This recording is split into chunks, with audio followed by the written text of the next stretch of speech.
పెళ్లికాని ప్రసాద్కి ఒక ప్రామిస్ చేశాడు అన్న, ప్రతిజ్ఞ చేశాడు ఇట్లా చేపెట్టి. ఇప్పుడే ప్రతిజ్ఞ చేస్తున్నాను, ఈ ఇంటర్వ్యూలో ఎవరికి చెప్పని కొన్ని సీక్రెట్స్ సబ్కీర్తో చెప్పిస్తానని ప్రామిస్ చేస్తున్నాను అన్న, గుర్తుపెట్టుకో. Right, okay. ఓకే, తోటా తీసిన బాంబులాగా ఎప్పుడు ఇంత ఎనర్జీకి ఎలా ఉంటావు? కసి, జీవితంలో సాధించాలి, ఇక్కడ నిరంతరం పోరాటమే. ఏ దిక్కు లేని మనకి దేవుడే దిక్కు.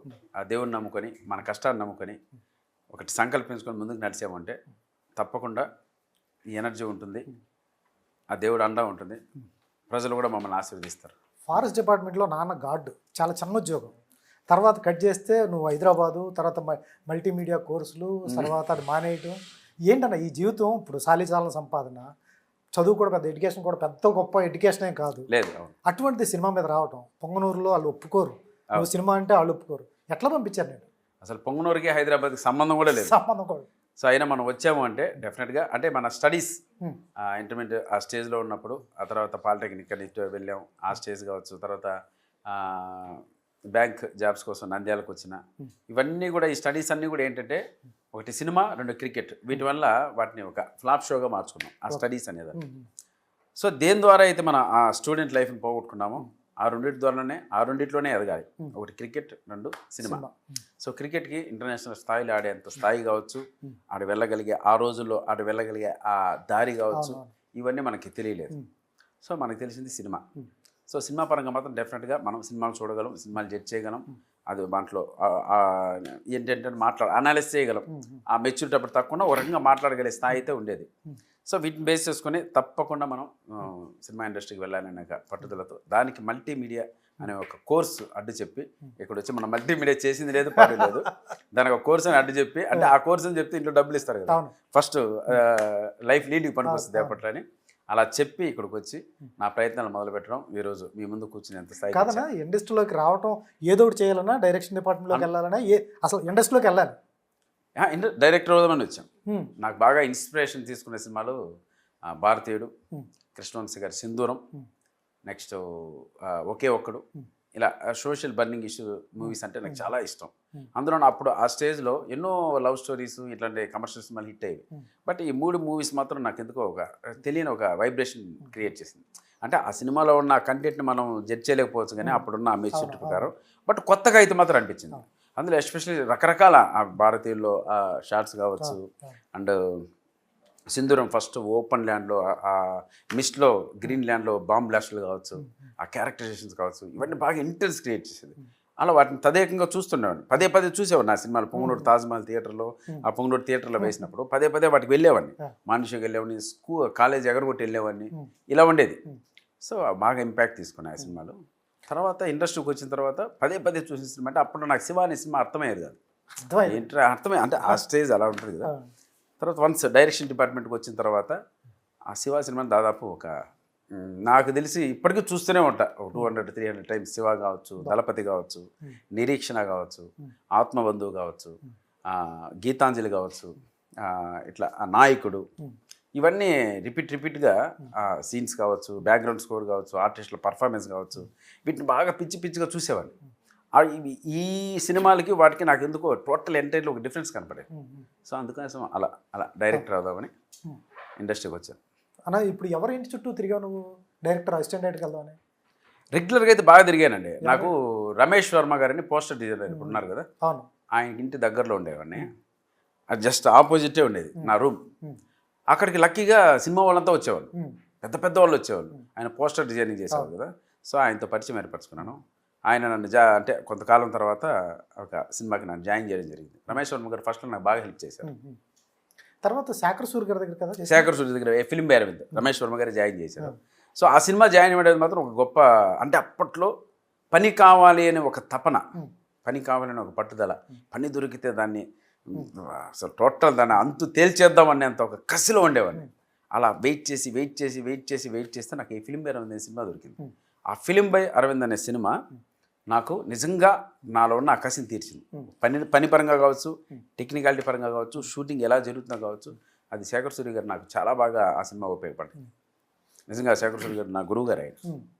తర్వాత ఆ సినిమాకి ఏంటి మారుతి గారు కాంట్రిబ్యూషన్?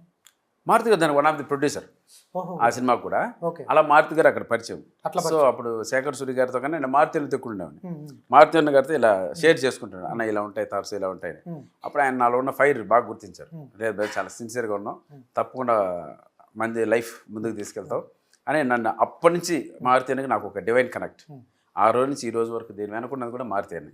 ప్రతి క్షణం ప్రతిరోజు ఎక్కడైనా నేను అడ్డదారి అంటే దారి తప్పుతున్నా ట్రాక్ తప్పు సరే ఆ ట్రాక్ తప్పి ఆ దారిలో వెళ్ళనిలే అన్నీ తెలుసుకుంటాడని చెప్పి ఈ స్టేజ్ని ఇప్పుడు పట్టుకొని మళ్ళీ ఇటు తీసుకొచ్చి మళ్ళీ సరైనదని నడిపించడం నిజంగా డివైన్ కనెక్ట్ మారుతి అన్నతో నాకున్నది. సూపర్. పెళ్లికాని ప్రసాద్కి పెళ్ళి అవుద్దా సినిమా? అది సస్పెన్స్, బట్ ఆ ట్రాక్ బాగుంటుంది. అది అంటే ఇప్పుడు వస్తున్న సినిమాల్లో డెఫినెట్గా ఒక హ్యూమర్ ఉన్న సబ్జెక్ట్ అండి. సీన్ బై సీన్ ప్రతి సీన్లోనే హ్యూమర్ ఉంది. ఆర్టిస్టుల పర్ఫార్మెన్స్ థియేటర్లో వచ్చేసి సీన్ని చెడపకుండా గాన అవుట్పుట్ తేగలిగితే పెళ్లిగాని ప్రసాద్ అవుతుంది. అది ఎక్కడ కూడా ఆ మిస్టేక్ జరగకుండా ఈ సినిమా తీసుకొచ్చాం. పెళ్లిగాని ప్రసాద్కి పెళ్ళి అవుతుంది, పెళ్ళి అయిన తర్వాత ఏం జరుగుతుందో ఉంటుంది, ప్లస్ ఆ సీన్స్ అన్నీ డెఫినెట్గా ఫన్ బ్లాస్ట్ ఉంటుంది థియేటర్లో. కదా మీకు గ్రంథం ఉన్నట్టు పెళ్లి కూతురికి అని ఉంటుందా గ్రంథం? వాళ్ళకి లేదండి, ఆ గ్రంథాన్ని ఢీ కొట్టేది వాళ్ళ ఫ్యామిలీ. ఆహా. నువ్వు నీ గ్రంథం నీ రూల్స్ మేము వచ్చామరా అని చెప్పి సునామీలో వచ్చి మా మీద పడతారు వాళ్ళు. పడిన తర్వాత అల్లకల్లోనే ఉంది సెకండ్ హాఫ్. అది బాగుంటుంది. ఫస్ట్ 2,90,00,000 ఇస్తూ ఉంటారు కట్నం, తర్వాత ఎంతకి డ్రాప్ అవుతుంది? అది కథ నా నిజంగా అదే మెయిన్ పాయింట్. అది నిజంగా సినిమాలో మనం బాగా చూసుకునేది అని ఉంటే ఆ పాయింట్. ఇప్పుడు మన 1,90,00,000 ఇస్తామన్నాడు వచ్చా, ఆయన వచ్చి చెప్పగానే 10 ఒక్క రూపాయి తక్కువ నేను చేయను అంటున్నాను. సో అది ఏం జరిగిందనేది సినిమా. అంటే వీళ్ళ కట్టుబాట్లని, వీళ్ళ ఈ గ్రంథాన్ని, వీటన్నిటిని తుడిచిపెట్టేస్తారు వాళ్ళు వచ్చి. అది బాగుంటుంది. కాదు, మీతో పాటు మీ పెళ్లికి వచ్చిన వాళ్ళకి నెట్ఫ్లిక్స్ అకౌంట్ ఇస్తారు అంటే ఐడియా బాగుంది నిజంగా. అవును, నిజం చెప్తున్నాను. Hats off. అది మీరంతా ఇలా మాట్లాడుతున్నారంటే ఈ సినిమాకి అఖిల్ వర్మ డైలాగ్స్ అంటే జస్ట్ మనకన్నా ఒక 10 years చిన్న అబ్బాయి, జస్ట్ కంప్లీట్ చేసి వచ్చారు స్టడీస్ అంతా. వాళ్ళల్లో ఉన్న ఆ విద్వత్తు, అది ఆ రైటింగ్ స్కిల్స్ అనేవి ఈ సినిమాకి బాగా ఉపయోగపడింది. సినిమా చూసిన వాళ్ళందరూ, స్టోరీ రాసిన మన లోహిత్ కావచ్చు అండ్ అఖిల్ వర్మ, వీళ్ళందరూ నిజంగా నాకు స్టోరీ చెప్పేటప్పుడు అంటే మనకన్నా ఒక 10 years చిన్న వాళ్ళతో పనిచేస్తున్నాం అని వాళ్ళ థాట్ ప్రాసెస్ ఉందండి, చాలా బాగా నచ్చింది ఇప్పుడున్న జనరేషన్కి. ప్లస్ వీళ్ళని తీసుకెళ్ళి మారుతిని దగ్గరికి వెళ్ళినప్పుడు మారుతిని విపరీతంగా ఎంజాయ్ చేశారు. ఆ అబ్బాయిని లోహిత్ని అయితే బ్రదర్ నిజంగా అంటే కథ తిన్గా ఉంటుందండి. డైలాగ్ వర్షన్తో పాటు వీళ్ళు కథ చెప్పినప్పుడే అది కాంపాక్ట్గా వచ్చి మంచి అవుట్పుట్ ఇస్తుంది. అది వాళ్ళిద్దరు సక్సెస్ అయ్యారు. దాన్ని డైరెక్టర్ చాలా బాగా డీల్ చేశారు. అభిలాష్ రెడ్డి అంటే కొత్త అతనా పాత అతనైనా? ఇంతకుముందు ఒక సినిమా చేసినట్టున్నారు, దాని కాంట్రిబ్యూషన్ తక్కువ అన్న అంటారు, బట్ ఇదే సినిమా డెబ్యూ అవ్వచ్చు. ఇదే డెబ్యూ. ఎట్లా నమ్మారు డెబ్యూ అంటే? మీరు చాలామంది డైరెక్టర్లతో చేశారు, పెద్ద పెద్ద డైరెక్టర్లతో చేశారు. డెబ్యూ అనేవాళ్ళు మీరు అన్నట్టు కథ బాగా చెప్తారు, అద్భుతంగా చెప్తారు నెరేషన్.